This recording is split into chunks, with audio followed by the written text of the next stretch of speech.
Okay, so welcome to the Essentialist episode. I believe it's 18. Yeah, 18th. And we'll continue to talk, me and Levi, about where we ended our discussion last time. And we just remind you, and you can watch the episode. We were talking about comments that Levi got on his video, like using chalk and using belt, and eventually we stumbled upon a much deeper topic of fear of aging, lack of identity, and we're talking about fitness, wise, holding to something to give you meaning, um, and yeah, and we are going to dig deeper into these topics today. So as we just were recalling what went on there, so please, Levi, take the lead. And let's talk about it. Let's talk about aging gracefully. That what you just said there about fear, making decisions based on fear. Man, that is a humbling conversation and a topic to discuss. Um, that's something that that's something that I have struggled with tremendously. Fear of the unknown. Um, you know, not just in a training conversation, but there was a time which just seems like yesterday. It was 2000, 2009, 2010, somewhere in there, where my business was about closed and I wasn't taking a paycheck.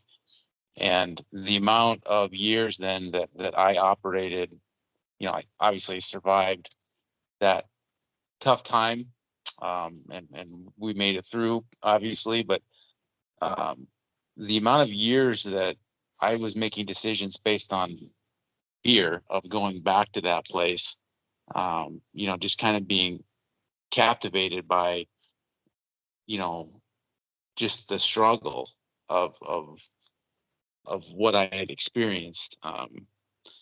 Operating a business out of fear is not a smart way to run your business. Leading people or employees out of fear is not a way to mentor or lead anyone. And um, when you just said that when you just said that word there, man, it's like, wow, that's something that um, talking about growth. Aging is really growth. And as we age, and we're both mid 40s, approaching late 40s very quickly. um, Aging and growth and maturity is something that I'm looking forward to. I'm very grateful I'm not the man I was 10, 12 years ago, not just in a business sense, but also just the experience that I've gained, um, the life that I've lived, the maturity that's happened, um, to go along with what life has thrown at me. It's something that is, thankfully, I no longer have that mindset of operating in fear and making decisions based on fear.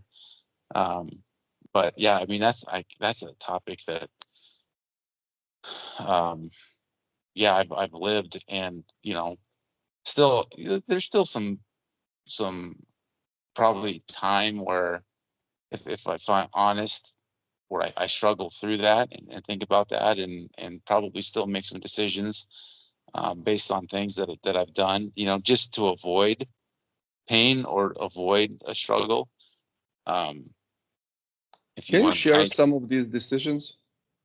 Like to give example of what is the fear-driven decision and what is like maturity, security, confidence-driven decision is? um, so I have a small performance training facility. This was before I had the adult health club. So I had a small performance training facility where I worked just with young athletes, and I didn't have a lot of space. and I didn't have a lot of I had a lot of downtime. Kids are in school during the day, and I didn't have a lot of space to be training. There wasn't an online training industry at the time.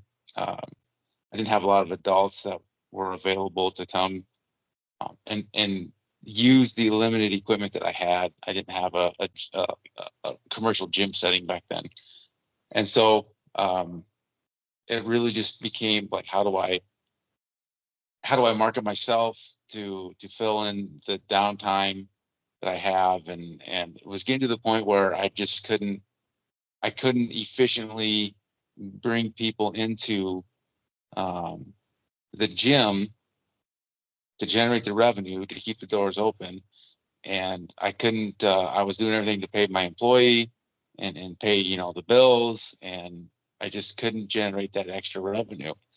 And so I was making decisions like to keep my overhead down as low as possible, and so I'm not paying myself. And eventually, I got to the place where I had to take a huge risk and take on a different health club in order to grow to have the opportunity to grow to a new market or a new demographic of where I could market to the adult and the adult fitness and have more equipment. So then you take on more debt so you can have a new demographic that you're available to. And then it's about managing space and your lease, and I had to find a sublease eventually that really helped offset things, which allowed me to finally be able to have a little bit of financial security. But anyway, with all this kind of stuff, learning to take intentional or risks that have a higher return on investment versus because you can try to limit yourself so much, try to limit your expenses so much that you handcuff yourself to the point where you can't grow because you've limited yourself to the point where it's impossible to do anything. And so I had to take a more aggressive approach and how I was going to do this. I was trying not to take on debt. So I went around the other way and I took on a little bit of debt to increase my availability, increase my equipment and all that kind of stuff. And it eventually paid off with time. But then, then we roll into COVID, and that kind of created a whole new situation and more fear and am I going to bounce back? And, you heard horror stories of gyms that didn't reopen and employees that lost their livelihood and things like that. And again, so you're making decisions like, I have to save money. I don't know what's going to happen after this. And eventually, thankfully the Lord had blessed my business to the point where I've got the opposite problem now, and which is not a problem. It's just learning to manage new situations and things like that. I don't know if I answered your question or not. I'm kind of rambling. Oh, if you see your young protege opening a business or whatever, trying to do, and he obviously it's scared, it's really scary to taking a loan because nobody knows if it will pay off or not. So what would your advice would be for him? Listen, if you catch yourself thinking these type of thoughts, it's fear-driven thoughts, and don't go that way because it will ruin you. Something more more feasible, really an advice for in fitness, if you're doing an exercise and your lower back hurts, stop doing the exercise because it's no pain, no gain bullshit. Cut this stuff down. And what is in what fear-driven decisions look like in life? What are these thoughts for real? You've mentioned one, thinking to trying to cut in expenses and to make yourself, small and smaller because It's basically like what death is all about. So it's wrong. But being stupid and just, getting into a huge loan, it's also like not smart decision too, because you're going on a thin line. So look. Well, so yeah, so in that regard, I had to know what my competition was doing, and what they offered, and then how I could, counter that and be different enough to, so that's why my gym is 24 hours, versus, having, staffed hours. And I offer, the kettlebell route. There's no other place in the area that offers the kind of training that I offer in that regard. And then there's a lot of, the old classic, open gym setting where there isn't a bunch of classes where like like an Orange Theory or a CrossFit or an F45 where you sign up for specific times and that's when you show up, where there's a lot more freedom to use the equipment. You don't have to schedule times. You can come in and do your own thing. You don't have to have an instructor or a group, that you're training with. And so I try to have more flexibility and more availability, to the members, the member base, and I get a lot of different types of members that way. There's more of a, um, more of the traditional style exercising, a lot more bodybuilding in my gym versus the quote unquote, functional class setting type thing. Um, and I'm happy to offer that service, or offer that, or be available, that type of clientele. Not that I know anything about bodybuilding, but I've got the equipment where they can be, um, pursued. But that would be, yeah, knowing, understanding your market, understanding your competition, and understanding, you know, what value, it doesn't matter how much if you can't provide the value that the market needs. It's one of those things where I could be the best kettlebell instructor and competitor in the world, but if I'm in a retirement facility in where my mother-in-law stays, 6 months out of the year, I'm not going to get the kind of clients that I need to generate, the revenue to keep me happy and to keep me open. And there's nothing wrong with that age group of people, but they're not going to be able to meet my needs. I'm going to have a different. And so, just knowing who you are and where you are and who's available, is going to be super important. Now, this is a very interesting topic, knowing who you are, because eventually this is where we ended last time. I don't think that people or like know who they are. And how can you know who you are?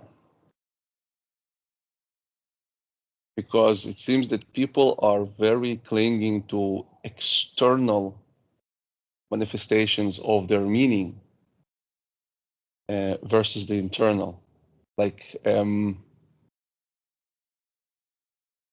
there is a big difference of practicing for a practice sake versus practicing for constant validation of others that you are it. And this is a very miserable way of life. So, and you can see it everywhere. Like, people who, and like I've seen it in my gym, like the anabolic drugs are, like anabolic enhancements are very, like really easy to get and butler, and I see guys just, being afraid of being small in their, like it's starting very young, but now when they're like 40s or 50s, and now I can spot who's taking it. And like the question is like, why? Right? Why to abuse your body? Like, why this like this external manifestation of being big is so important. And we can see it like all around. Like you can see it in like people who do Harley Davidson tattoos because they found somebody who gave them this meaning. And guys, and I have friends who like ran and did a strong first tattoo, which is like it's fine. Like if you get to that point of, it's not the big difference between doing an Ironman tattoo, which I want to earn and I want to do it. And like making any and like any other tattoos. But what I mean by that, so in movement and in dance,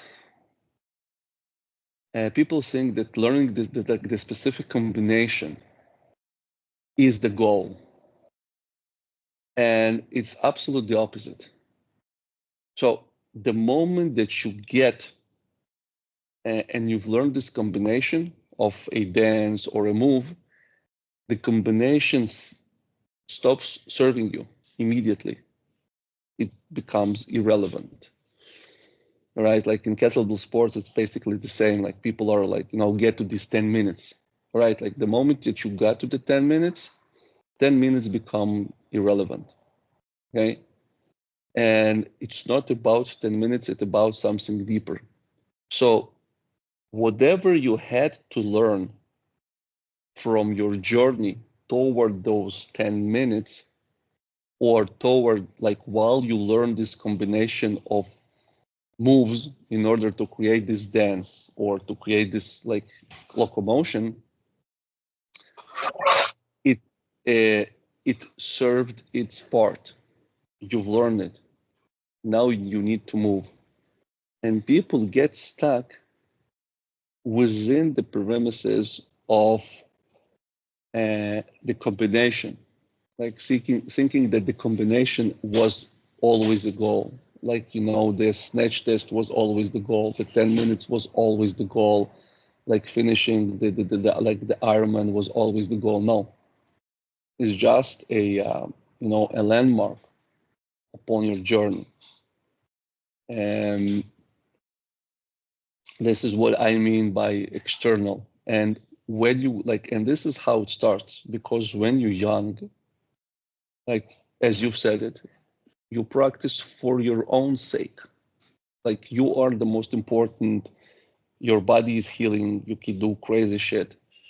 But when you age, not getting old, but age, things are turning. Especially if you have a family. So if you're like, living alone and it's always about you, I don't know how it is, right? So I cannot speak about it, but I assume it eventually getting kind of, like lonely, because regardless of how you live, you're not 20 anymore. And, people don't look at you as if you were 20, and no amount of money can make it happen. So it's like, sometimes it's seeing those guys who go to a party and you see some, old dude, as you said, like was opening your athletic in the elderly home facility. You see this, like pretty old, like, late 40s dude coming to this, young kids party, trying to dress like them and, to act like them. And you look at it and you're saying like, this is sad. Like this is man that completely is clinging to something that he had like many years ago, and he like could not, go beyond it. And so you see like in the gym, the same guys, like, constantly asking like, what's your bench, what's your squat, constantly trying to prove the guys who are fighting for muscle mass instead of, like going for something else. which is more attainable. You know, guys who have trouble of letting go of things and, you know, constantly try to, you know, I don't know, like to to prevent the time from going forward. And now I've seen you, like you're reposting your crazy TGUs videos in the old facility with the chains and stuff, like where you actually were less defined. Like you know, the funny is like the funniest thing now, and you know, maturity wise, again, I believe you kind of were like not smaller, but you look different on those videos. Yeah. When you just did strengths, and I said like, oh, because I know you now, like you know, like really like you know, ripped and like you know, like this muscle mass and everything. And then I saw you, I said, wow, like you don't look that you know, like defined and curved and whatever, like you just super strong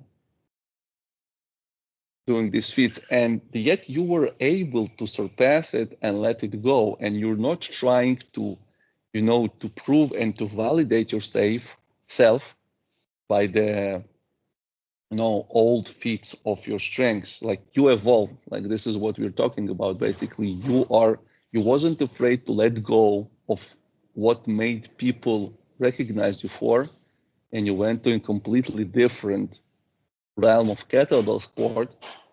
And now when like where you um, like explored it, and you've tried various stuff and you understood what you can do and what you can do and what you can attain within your age and abilities and everything and what cannot, you are now like slowly evolving and transforming into something else, constantly having this courage of understanding and letting go of things, knowing that things that you've gained and lessons that you've learned are will stay with you even if you're not practicing them. So you don't need to practice them constantly to remind people or to remind yourself like the knowledge is there. Um, and I believe like this is the point that we are trying to, you know, like illustrate here. That Correct me whole if that I'm wrong. no, that whole process of the, you know, of aging and maturing, and that's it's exciting. And I think too often, excuse me, it's exciting, but I think too often we are afraid. And so that's why, you know, earlier you had mentioned, you know, taking substances to help maintain our size as we get older. And like we're, you know, if you look at like in just society in general, we're getting facelifts and Botox and you know, tummy tucks and all this cosmetic plastic surgery and um, you know, we're worried about our hair falling out or, you know, whatever, and or it's graying or it's we're just we've been lied to that aging is scary or that aging is bad, and instead of embracing it and um, accepting it as a part of life and wearing it with you know, wearing it as a badge of honor versus being um, like I'm trying to avoid I'm trying to avoid I'm happy with the process. You know, it's I like you had just said, I see those older videos that I've shared, and I mean I like the changes that I've been able to make, both from a training aspect, from a performance standpoint, and from an aesthetic standpoint, and from a recovery standpoint. You know, I enjoy, you know, the learning process that I've gone through, and it doesn't mean it's what everybody else needs to do, but you know, for me, it's been good. It's been good to get older and wiser, and I'm not trying to chase huge numbers anymore as far as like loading. It's more about like how well can I move and how long can I move well. And I don't have any desire. My joints don't hurt as bad. I still get sore, of course, but my joints don't hurt as bad as they used to. And to get older and to feel better, that's a good thing. And to move well and to be confident in who I am. And so, I really appreciate my own personal journey. I've learned so much, and I guess maybe my hope or my wish is that the unknown can be scary. Aging can be scary, but it can also reveal a lot on the journey we've been on, and show others how important it is to be open or transparent through that process. So Yeah, it's true. And funny thing is that eventually, and actually we'll continue this topic again, like we will like talk about, first of all, we'll talk about like fear in depth, and we will talk about the adaptation of programs, like of your training with your age.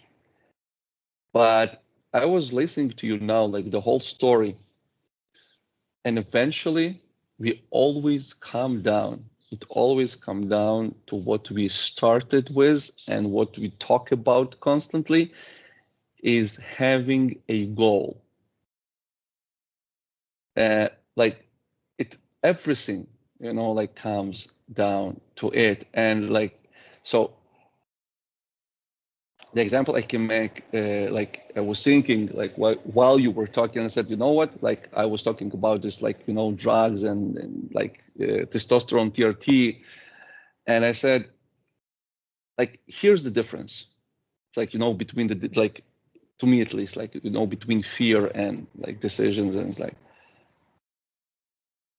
if anything that you do is for others to see you,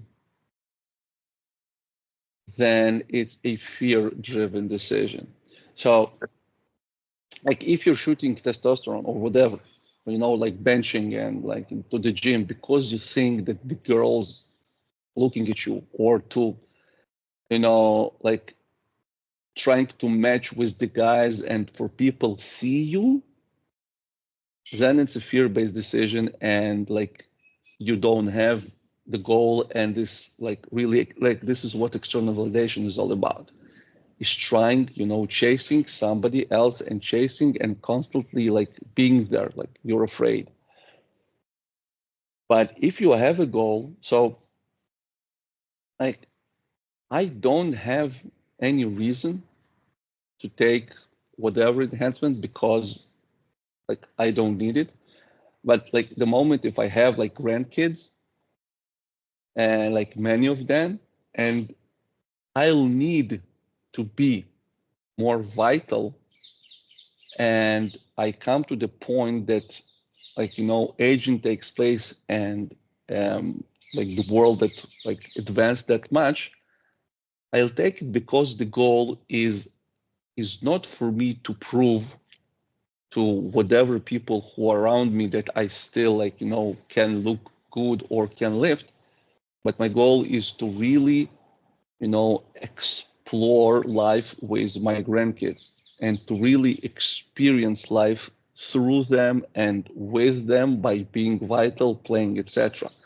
So to me, it justifies, thinking about this stuff. And you know what?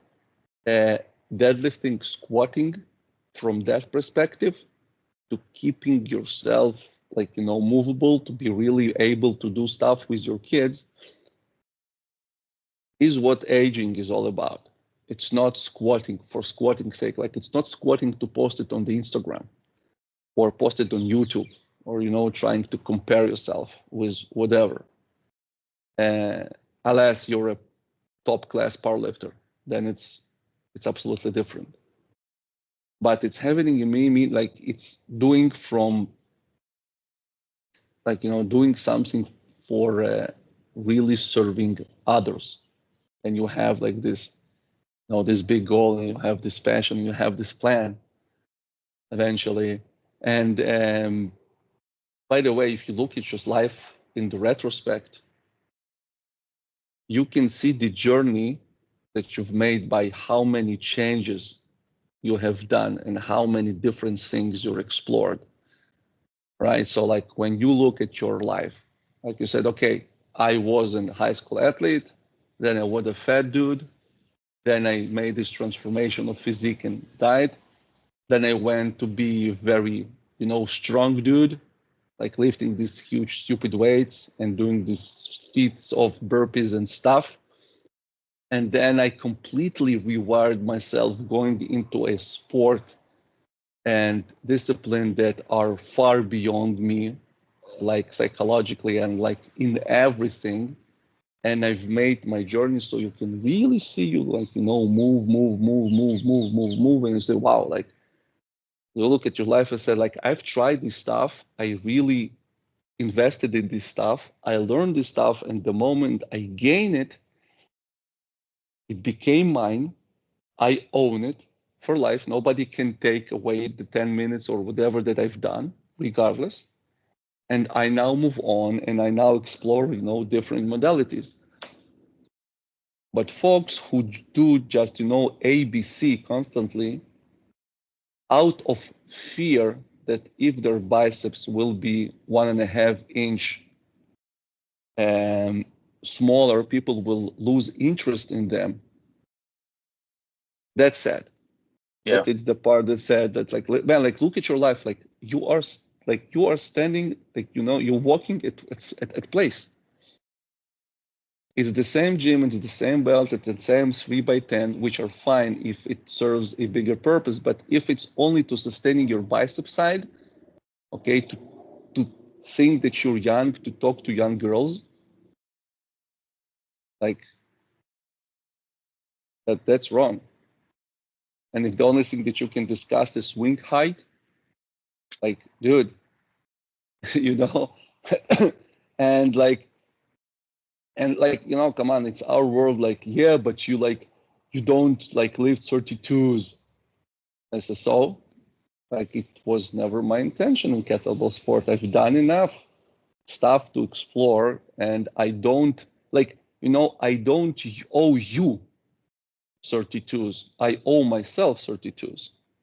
If I decide that this is really what I want, like to dig, and I like honestly don't have never had this urge so we have this kind of stupid conversations like um in every sport, okay, not to just pick up on any like particular discipline, um because if you're mature we can celebrate and talk about a subject, we can discuss whatever things we can. But if you're not mature, if you're absolutely insecure that the only thing that will be is, yeah, I'm lifting more than you. Yeah, like, my tempo is faster than you. I said, yes, but let's bring any other athlete and let's see your numbers compared to them. So what are your like, what you're validating yourself through? It's like, high school bully that picking up on the small guys, right? Like you want to really prove yourself, like, go pick up to the top world league, okay? Like go compare yourself with Denisov or Vasilyev. Like Yeah. if you're that hot shot, like don't come to pick on me. I never positioned myself as a top Girovic and a top athlete. I positioned myself as a coach and I proved it, actually. So show me how many athletes you have coached, my friend. Yeah. All right? But if you want to position yourself as a Girovic, as an athlete, like, dude, it's really sad that you're searching for some, um, like you're deliberately searching for people weaker than you to externally validate yourself and to think that you're worth something. Like, man, you need to wake up and see what actually you're doing. Like, you really want to grow, go pick up the fight on the big guys. Okay, go like and compare yourself with Richard Branson and try to beat Elon Musk and try to beat Denisov or Vasiliev numbers. Be my guest. Right? It's journey worth taking, by the way. Even if you don't get there, but it's a journey worth taking. Saying, you know what, I want to go to that level. It's actually what Bruce Lee did, right? Which was fine, but he left a legacy. And what do you leave behind yourself? Except of offending comments about belts, Chuck, and everything else. So, it's good. It's good. And so, as I said, that next time, unless you want to add something to what I said. No, we've covered it tonight. Yeah. Yeah, it was good. So next time we are going to really let's dig about actual training. What is the difference? Because we both know what is the difference between training in uncertainties and now training and at our mid and late 40s, and it changes completely. Like you still can go hard, but you need to understand how. Yep. Okay. Sounds good. Perfect. Yeah. So with that, good people, again, as always, thank you for watching. It was more philosophical topic today, but it's fine. Philosophy, it what really uncovers truth and make you think while we talk about our lives and what we think, it make you reevaluate yours. And I really value these convos from time to time. So thank you very much. Thank you for your time as always. We'll be back next week, and we'll talk about really practical, especially if you're 40, stuff on how to train. And we'll talk about not only kettlebells but strengths, because strengths matters and we need to understand how to really incorporate it and how to go. So with this being said, Levi, thank you very much. I'm wishing you good night. Yeah. To myself, I wish a good day. And we'll see you all next week. See ya.